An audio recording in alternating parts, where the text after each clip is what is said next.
사실은요, 정치권 기사를 좀 많이 소개해드리지만 이런 정책 기사가 실제 생활과 밀접하게 영향을 미치는 사안들이거든요. 이런 걸 좀 꼼꼼히 좀 지켜보시면 어떨지 그런 취지에서 좀 소개해드리겠습니다. 자, 다음 기사, 첫 번째 기사 먼저 보겠습니다. 자, 윤석열 후보 어제 공약 발표했습니다. 상대적으로 좀 가려졌어요. 그러나 오늘 좀 강조해드리겠습니다. 1기 신도시 용적률 완화한다. 그러니까 높게 질 수 있게 해주겠다는 거죠. 이거는 재건축을 전제로 한 거로 보입니다. 10만 가구 추가 공급하겠다. 자, 1기 신도시 대표적인 지역이 이런 곳이죠. 분당, 일산, 평촌, 삼본, 중동. 여기에 용적률을 크게 높여서 10만 가구 정도 지금보다 더 늘어나게 해주겠다는 거예요. 특별법을 제정해 절차 신속 진행하겠다. 이런 공약을 내놨습니다. 자, 그럼요. 어제 윤석열 후보의 공약 발표 내용 확인해 보겠습니다. 수도권 1기 신도시에 대한 재개발, 재건축, 리모델링 사업을 통해 기존 30만 호 외에 양질의 주택 10만 호를 추가 공급하겠습니다. 1기 신도시 재정비 사업 촉진을 위한 특별법을 만들어 용적률을 상향 조정하여 충분한 공급이 이루어지도록 하겠습니다. 자, 그리고요. 어제 이재명 후보는 뭐 정식 공약을 발표한 건 아니지만은요. 언론을 통해서 그런 검토 단계에 있다. 이렇게 발표를 합니다. 보겠습니다. 화면에 있습니다. 자, 어제는 언론에 출연을 해서 이런 얘기해요. 수도권 주택 공급 계획과 관련해서 용산 공원 중 일부, 그리고 성남공항, 그리고 김포공항 부지를 활용한다. 그렇다면 이 공항을 다른 곳으로 옮긴다는 뜻이 됩니다. 면적이 넓죠. 이곳에 주택을 지을 수 있다. 이거 검토 중이란 얘기예요. 그리고요. 도심 내 도로나 지상철을 지하로 옮겨서 주택 용지를 확보한다. 이런 것도 검토 중이라는 거예요. 특히요. 이 공항 이전, 용산공원 중 일부, 여기 지금 미군 기지가 빠져나간 곳이잖아요. 이런 곳에 지을 수 있다는 거예요. 김포공항, 성남공항 얘기 나왔습니다. 자, 그럼요. 이와 관련된 영상도 준비했습니다. 보시죠. 도심 재정비 사업의 일환으로 도심 내 고속도로 같은 거 있지 않습니까? 또는 지상 전철 이런 것들을 좀 지화하면 사업성이 좀 있어서 택지 공급 여력이 좀 있다고 좀 판단이 돼 저희 다 조사를 하고 있고요. 저는 뭐 용산 공원 중에 일부 또는 성남공항 또 김포공항 이런 것들도 좀 더 나은 대안을 만드는 것도 검토하고 있고 뭐 그렇게 한다는 뜻은 아닙니다. 일단 검토한다고 공개적으로 밝힐 정도면 상당히 뭔가 진척된 걸로 보입니다, 지금요. 자, 장혜찬 본부장. 두 후보의 부동산, 수도권 주택 공약을 대해서 좀 들어봤는데요. 각각 효과가 어떨지, 그리고 실현 가능성이 어떨지 좀 분석 좀 해주시기 바랍니다. 일단 윤석열 후보와 제가 정책 이야기를 하거나 예. 공약을 준비하는 과정에서 예. 있어 보면 가장 중요시 여기는 게 바로 실현 가능성입니다. 예. 허황된 공약 내지르고 아니면 말고식으로 덮는 기성 정치권의 여의도 문법을 윤석열 후보는 따르지 않기 때문에 예. 철저하게 실현 가능성을 가장 우선순위에 두고 정책과 공약을 리뷰해 왔었습니다. 그럼 일기 신도시 경선 때부터. 공약이 그런 거라는 거예요? 일기 신도시 용적률 완화하고 10만 가구 추가 공급하는 것. 그것도 예. 이거 1년 만에 다 하겠다는 것이 아니라 임기 중에 추진하겠다는 것이고요. 가장 중요한 것은 이 일기 신도시에서 리모델링이나 재건축을 허용하게 됐을 때 예. 원래 살던 주민분들이 새로운 집으로 이사를 가야 하기 때문에 잠시 이전을 해야 네, 되겠죠? 그 주변에 어떤 전세값이나 또 시장가가 다시 치솟을 우려가 있습니다. 예. 그 부분까지 고려해서 윤석열 후보가 발표한 공약을 보면 이 이주민을 전용으로 한 그런 입주 물량까지도 같이 만들겠다고 공약을 내세우고 있거든요. 그러니까 단순히 공급만 늘리겠다는 것이 아니라 공급 상향을 위한 그 조치에서 과정에서 발생하는 여러 부작용에 대한 대안도 함께 제시하고 있기 예. 때문에 저는 충분히 실현 가능한 공약이라고 생각이 들고 일기 신도시에 사는 많은 주민들, 뭐 일산이나 부촌 이런 곳에 해당되는 분들이 이 공약을 보면 아마 피부에 많이 와닿지 않을까 하는 생각이 듭니다. 일산화 부촌이 아니라 분당을 잘못 부천. 말씀. 부천. 네네. 부천 같은 일기 지역을 신도시. 말씀하신 네, 거예요? 거기도 일기 예. 신도시 포함되는 거니까요. 예. 그런 분들이 많이 느끼지 않을까 싶은 생각이 또 들고요. 예. 그리고 뭐 예를 들면 지금 이 서울 지역 도심에서의 어떤 주택에 대한 재건축 안전 진단도 완화하겠다는 건데 지금 여의도만 봐도요. 아 이거 정말 겉모습만 봐도 좀 위험해 보인다 싶은 주택들조차도 이 재건축 봉쇄에 꽉 막혀서 예. 이 재건축이 실시되지 않고 있거든요. 이런 어떤 정책에 의해서 일방적으로 희생당하고 있는 분들에게 숨통을 틔워드리면 그게 또 새로운 공급으로 발생할 수도 그럼 있는 어제 부분인데 이재명 후보가 검토하고 있다고 밝힌 그 내용에 대해서는 어떻게 근데 평가하십니까? 사실 지금 이재명 후보 스스로도 예. 검토하겠다는 거지 하겠다는 건 아니라고 말씀을 예. 하시고 있고 성남공항 같은 경우는 우리 군 안보와 직결되는 곳이기 때문에 이렇게 쉽게 언급할 것은 아닌 것 같고요. 예. 용산공원 일부 같은 경우는 보수 진영에서도 이야기가 꾸준히 나옵니다. 이 부분에 대한 구체적인 이야기가 저도 궁금합니다. 막무가내로 비판하지 않고 어떤 안을 가지고 있는지 한번 들어보고 싶고 다만 김포공항이나 성남공항 부지 활용 같은 경우는 여러 가지 논란과 부작용이 뒤따르기 때문에 대체 부지가 또 필요할 거 아니에요? 네, 그러면? 이 실현 가능성이라는 측면에서 이재명 후보도 선뜻 말씀을 못하는 것 같고요. 일단 크게 질렀다가 만약 여론이 안 좋아지거나 전문가들의 비난이 잇따르게 될 경우 이재명 후보는 제가 박근혜 존경한다고 했더니 진짜인 줄 알더라 했던 것처럼 제가 공항에 집 짓겠다고 했더니 진짜인 줄 알더라. 언제 이렇게 말 바꿔도 뭐 그렇게 놀랍진 않겠죠. 그러니까 일단 던져서 검토해본다 하고 여론이 안 좋으면 검토 이제 해본 결과 안 하기로 했습니다. 이럴 거다. 이렇게 보시는 거네요, 지금. 자, 김상일 특보께서는 네. 두 후보의 공약. 그리고 하나는 뭐 이재명 후보는 정확히 공약은 아니고 공약 검토예요. 네. 실현 가능성, 효과 어떻게 평가하시겠습니까? 그러니까 실현 가능성은 다 있어요. 모든 정책이. 중요한 건 뭐냐면 그 정책의 목적이 뭐냐가 제일 중요한 겁니다. 예. 그럼 분당에다가 신발 가구를 공급하는 것이 우리가 지금 현재 부동산 시장의 문제를 해결하는데 가장 그러면 중요한 정책이냐 이게 중요한 거예요. 그러니까 분당에 뭐 신발 가구를 공급하는 것 자체가 실현 가능하냐 안 하냐가 중요한 게 아니거든요. 아, 그게 목적이 뭐냐? 그렇죠. 목적은 저희가 서울 내에 어떤 주거, 그다음에 주거비가 올라가서 다른 부동산, 다른 곳의 부동산 가격까지 끌고 가는 거 예. 이런 것들을 안정화시키는 거거든요. 그럼 가장 중요한 거는 서울 내에 부동산을 어떻게 공급할 수 있느냐라는 게 굉장히 중요한 겁니다. 예. 그래서 그런 고민에서 이재명 후보는 이야기를 하는 것이고요. 아니 그 외의 지역에 공급하는 거는 뭐 얼마든지 저 이재명 후보도 또 그러면 공약을 어제 낼 수가 얘기한 것 있죠. 중에 서울공항은 서울 밖에 있으니까 아니고 김포하고 용산 얘기를 하시는 건가요? 그럼? 근데 그 정도의 반경의 지역들은 예. 사실은 지금 뭐 지하철이나 여러 가지로 볼 때 효과가 굉장히 클 수 있는 곳이다. 예. 곳 중에 하나다. 입지적으로 볼 때 예. 이렇게 생각하고 이야기를 하는 것 같고요. 그래서 저런 주택 공급을 얼마나 할 것이냐 이런 것은 예. 절대적인 수치를 말하는 게 중요한 게 아니고요. 규제와 공급이 적절하게 타이밍이 맞게 가가지고 시장에 어떤 효과를 줄 수 있느냐 이게 가장 중요한 겁니다. 예. 두 후보가 이런 얘기를 꺼냈으니까 아마 이제 토론이 시작이 되면 이 부동산 쪽에서 분명히 상대에 대한 질문이 나올 거예요. 이거 구체적으로 좀 설명 좀 해보실까요? 그거 실현 가능하다고 보세요? 재원은요? 이렇게 나올 겁니다. 분명히요. 아마 좀 이슈가 될 사안이라서 소개해드렸습니다. 자, 지금부터는요. 금요일마다 여러분께 전해드리는 코너가 있죠. 지역신문 소개입니다. 각 지역, 전국에 있는 각 지역의 신문들이 있거든요. 어떤 기사들을 비중 있게 일면에 다루고 있는지 소개해드리겠습니다. 먼저 부산으로 가보겠습니다. 부산일보인데요. 일면 톱 기사가 이거군요. 동해선 승객이 65% 껑충 늘었다. 승객 많이 늘었다. 메가시티에 사는 느낌이다. 그러니까 뭔가 좀 긍정적인 평가한 것 같죠? 좀 더 보면요.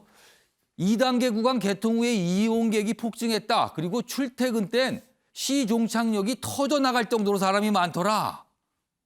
이게 좋다는 소린가요? 아니면 불편하다는 소린가요? 승객들 자리 잡기 눈치 싸움도 벌어지는데 근데 배차 간격이 30분입니다. 최대. 뭡니까? 이거 좀 보완해야 됩니다. 이렇게 지적을 좀 하고 있군요. 뭔가 긍정과 개선책 이런 게 좀 섞여 있는 것 같아요. 다음은 광주로 가보겠습니다. 무등일보인데요. 아래쪽에 기사가 있습니다. 아, 여기에요. 지금 아이들이 없다는 기사군요. 학생 수가 급감. 광주 초등학교 속속 닫는 교실문이다. 예비 소집 결과 취학 학생이 1만 3천여 명. 작년보다 500명 정도 줄었고요. 그럼 학급으로 한 20개 학급 된답니다. 줄어들고 있다. 그러니까 우리 지역 상황에 대해서 좀 보여주고 있습니다. 다음은 대전으로 가겠습니다. 이쪽에 있군요. 역시 부동산 기사가 있네요. 3년 불장이던 대전 아파트값 하락 전환했다. 2년 9개월 만에 소폭이지만 떨어졌다는 거예요. 대단지 입주의 전세도 2주째 내리막이다. 아직 폭은 크지 않습니다만 방향을 밑으로 잡고 있다는 기사군요. 대전 소식입니다. 마지막으로 강원으로 가보겠습니다. 강원일보인데요. 강원도 미분양 아파트가 사라진다. 동해안 중심으로 빠르게 해소가 된대요. 미분양 물량들이요. 역대 최저치인 1,000세대 정도만 남았다. 그리고요. 높은 프리미엄이 형성된 분양권과는 달리 미분양이 때문에 당초 공급바로 확보한다. 그 몇 년 전 가격이거든요. 상대적으로 싸 보인다. 뭐 이런 뜻이 되나요? 이런 기사가 강원일보에 실려 있습니다. 네 지역 봤는데요. 두 지역이 부동산 기사가 일면에 실려 있군요. 김상일 특보께요. 네. 대전과 강릉 이 강원도상 좀 뭔가 다른데요. 좀 같은 그렇죠. 다를 부동산 수밖에 얘기를 없죠. 하는데요. 왜 그런 겁니까 이게? 아까도 제가 말씀을 드렸지만 그 도시마다 이런 특징이 있어요. 대전은 어떤 곳이냐면 뭐 비즈니스나 이런 데가 서울과 연결되는 곳이에요. 예. 그렇기 때문에 그 서울에서 그 주거하지 못하는 분들이 대안으로 선택하는 곳 중에 하나가 대전이 될 수 있는 곳이고요. 강원은 범수도권 정도로 간주할 수 있다는 예, 거네요. 예. 그렇기 때문에 거기에 수도권의 공급 정책이 많이 나오면 대전의 가격은 빠질 수밖에 없는 겁니다. 예. 강원도는 그거보다는 퇴임 후에 가려고 하거나 아니면 이제 뭐 어떤 좋은 어떤 풍광을 가지면서 노후를 어떤 즐긴다거나 뭡니까? 그러면 이른바 노후에 살 곳 또는 세컨하우스 뭐 이런 개념이 좀 섞여 있다는 그렇죠. 겁니까? 예, 예. 그런 개념들이 있는데 거기에 교통까지 좋아지면 당연히 거기에 대한 수요는 더 늘어날 수밖에 없는 것이다. 저는 이렇게 좀 봅니다. 그러니까 부동산 문제를 얘기할 때 그냥 전국을 일괄적으로 얘기할 게 아니다. 그렇죠. 지역별로 예. 다 특성이 있고 다르게 영향과 모습이 나타날 거다. 뭐 이런 걸 보여주는 것 같습니다. 오늘 부동산 기사 두고 가겠는데 약간 결이 달라요 지금요. 다음은요. 역시 이게 뭐라 그럴까요? 이게 공약 관련 기사일까요? 아니면 사회적인 반응을 다룬 기사일까요? 탈모 기사가 오늘도 참 많이 나와 있습니다. 이 공약 관련된 건데 기사 먼저 하나 소개해드리겠습니다. 소확행 공약이다. 아니다. 이거 모퓰리즘이다. 털모자 모퓰리즘. 어제도 좀 소개해드렸는데 또 나왔군요. 갑로들박 뜨거운 탈모약 공약이다. 이재명 후보 그리고 민주당에서 먼저 이 얘기를 꺼냈죠. 건강보험 적용 문제입니다. 여당은 먹는 약부터 건보 적용을 추진하고 있다. 벌써 이제 움직이고 있군요. 지금요. 자, 이와 관련해서 이재명 후보가 어제도 한 얘기가 있어요. 들어보시죠. 정말 수없이 많은 사람들이 현실적으로 고통받고 있다면 그 재원을 부담하고 있는 그들을 굳이 배제해서 이렇게 섭섭하게 할 필요는 없다라는 생각이 듭니다. 일단 재원 규모도 그 전체 의료보험 지출액에 비하면 무슨 타격을 줄 정도로 대규모가 아니기 때문에 지나친 정치 공세라는 생각이 듭니다. 다음에는 두 가지 기사 연속해서 소개해 드릴 텐데요. 어떤 평가가 좀 들어가 있는 기사입니다. 먼저 첫 번째 보시죠. 이재명 탈모약 건강보험 적용 공약에 그러면요. 비만하고 코골이는 지원 안 해주나요? 이것도 치료해야 되는데 요구가 본물이랍니다. 이렇게 터지는군요. 그럼 이게. 자 여기 보면 암 환자 단체는 우리도 비급여 때문에 고통받는 거 많습니다. 우리부터 해야 되는 거 아닙니까? 의사들도 이거 포퓰리즘 같은데요.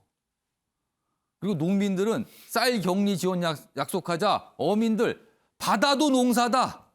이것도 해주라. 이게 일이 커집니다. 이렇게 되면은요. 이런 반응을 실었고요. 다음 기사 보겠습니다. 자, 민주당의 김원희 의원 이렇게 얘기합니다. 인터뷰 통해서. 탈모 심하면 우울증 오는 사회적 질병이다. 포퓰리즘이라고요? 이거 고통받는 사람 이해 못하는 거예요. 특히 청년들 구출해야 됩니다. 그러니까 이거를 옹호하는 얘기를 좀 꺼냈습니다. 탈모약 건강보험 적용 전도사다. 이렇게 소개돼 있네요. 박봉건 의원님, 이 사안 어떻게 평가하시겠습니까? 국내 탈모 환자 뭐 잠재자가 합쳐가지고 1,000만 명 이야기하는데 그런 얘기까지 나오죠 지금. 네, 득표 전략으로서 아주 좋은 전략이죠. 아. 하지만 저는 그 우선순위가 뭐냐 이 문제는 있다고 생각합니다. 왜냐하면 지금 희소 희귀질환 그 가족이랄지 환자는 예. 저 피눈물 흘리거든요. 이분들 대부분 다 저기 몇 천만 원대 약이 필요한데 건보 적용이 안 되는 사례가 많습니다. 예. 왜 안 되느냐? 건보 재정이 더 악화되는 지금도 것은 계속 적자죠 지금도. 적자 3년 적자 이어지고 있는데 예. 건보 재정 때문에 이 건보 급여를 확대할 수가 없는 겁니다. 물론 문재인 케어라 그래가지고 건강 보장성을 확대하는 정책을 펼쳐서 지금 한 5년 동안 1~2% 정도 올랐을 겁니다. 그런데 이걸 함으로써 3년 연속 건보 적자가 난 거죠. 근데 아까 이재명 후보도 말씀하셨지만은 돈이 얼마 안 든다고 말씀하셨지만은 그게 아닙니다.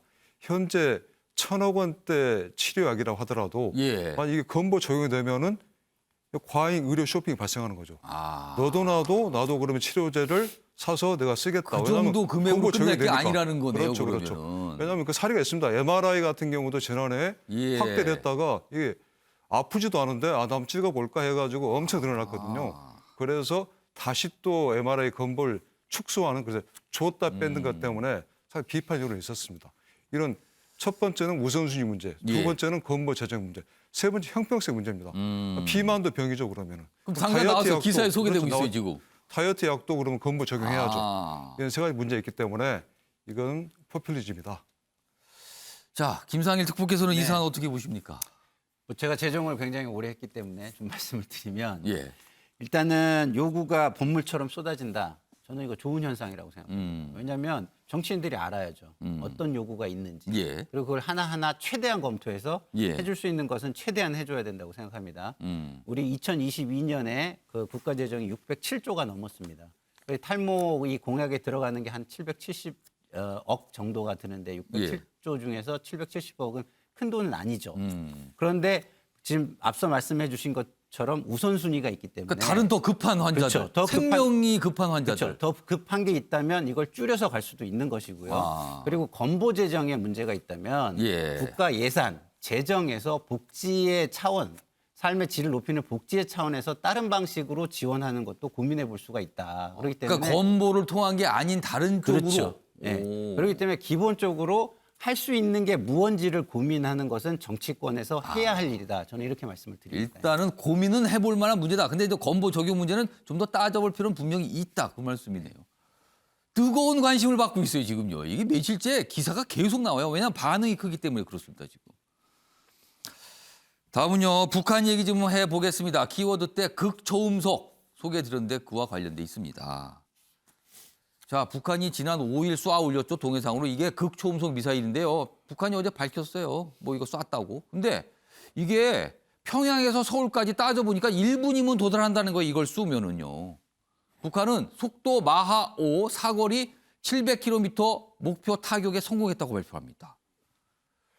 자, 그럼요. 이와 관련해서 어제 북한 언론, 북한 매체의 발표 그리고 우리 군의 설명 연속해서 들어보겠습니다.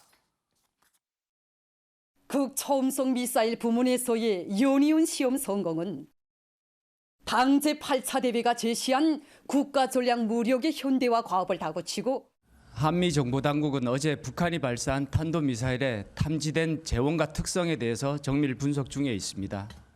다양한 한미 정보 자산으로 탐지됐고 대응 가능하며 우리 군의 대응 능력과 태세는 지속적으로 보완해 나가고 있습니다. 기사 하나 더 있습니다. 보시죠. 미국, 중국, 러시아만 보유한 게임 체인저다. 이 극초음속 미사일이 이런 의미가 있답니다. 속도는 도달한 걸로 보여요, 북한께요. 근데 비행거리는 700km 명중했다 그러는데 그거 아닌 것 같다는 거예요, 지금. 왜냐하면 일본에서 분석한 거는 500km 정도로 지금 파악이 되고 있답니다. 그러니까 목표를 못 갔는데 북한이 좀 과장돼서 하는 거 아닌가. 그런 거 보니까 북한 매체가 이걸 상대적으로 좀 작게 다루고 있거든요, 지금. 뭐 그런 것까지 감안했겠죠. 작년에 화성 8형보다는 진화했는데 그리고 좌우기동 기술도 적용했다. 그러니까 막 왔다 갔다 움직인다는 거예요, 지금 날아갈 때. 근데 이게 게임 체인저 될 수 있고 그러면 미중로 다음에 이걸 성공했으면 확보하게 되는 거잖아요. 이건 굉장히 위협적인 위기가 될 수 있다는 겁니다. 김갑 교수님, 분명히 뭔가 북한으로서는 중요한, 우리로서는 위협적인 무기인 것 같아요. 근데 상대적으로 우리가 지금 계속 북한 문제가 좀 소극적인데 이것도 좀 소극적으로 대하는 거 아닙니까? 너무 우리가?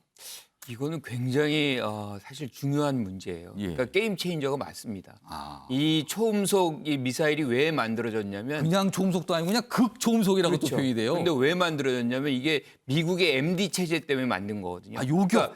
그렇죠. 그러니까 미사일을 쐈을 때 미국의 MD 체제가 미사일을 다 방어해버리면 사실상 러시아나 중국은 미사일이 없는 거나 마찬가지거든요. 예. 그러면 이제 미국 미사일만 날아가서 중국이나 러시아를 아. 때리겠죠. 이제 그런 어떤 MD 체제를 무력화시키는 그런 차원에서 초음속의 미사일이 만들어진 겁니다. 초음속 마하 오면서 기동을 한다는 걸 움직이거든요. 그러니까 요격이 어렵다. 찾을 수가 없어요. 그러니까 실질적으로 요격이 안 되는 거죠. 이제 그런 과정 속에서 만들어진 건데 이제 북한이 드디어 이 미사일을 갖게 되면 사실상 우리 한반도 같은 경우는 굉장히 거리가 짧잖아요. MD 체제는 완전히 지금 무력화된다라고 서울까지 봐요. 1분이면 온답니다. 굉장히 사실은 위협적인 무기가 되는 거예요. 그래서 이 부분에 대해서 지금 예컨대 거리상으로는 문제가 있다. 아직은 정확도가 좀 떨어진다. 뭐 이런 목표가 얘기 짧게 간 거 아니냐 뭐 이런 거죠. 이런 얘기는 하지만 사실 마하 5라 그러면 이미 이제 굉장히 빠른. 그러니까 지금 서울로 온다 그러면 1분 15초 뭐 이 정도. 전 세계 어디든 1시간 내에도 타격이 가능한 이런 역량을 가진 미사일이거든요. 그래서 지금 이 부분에 대해서는 우리가 지금 미국과 협조를 좀 할 필요가 있어요. 지금 러시아하고 중국이 갖고 있거든요. 미국하고 이 세 나라만 갖고 있는데 이걸 이제 북한이 갖게 된 겁니다. 그래서 이거를 어떻게 우리가 대응할 건지에 대해서는 무기 체계를 다시 한번 검토해 볼 필요가 있는 그런 대전환의 어떤 위협적 무기다. 그러니까 단순히 넘겨서 쉽게 볼 문제는 아니라는 거죠. 굉장히 게임 체인저가 될 수 있다. 우리에게는 큰 위협이 될 수 있다는 뜻이 됩니다.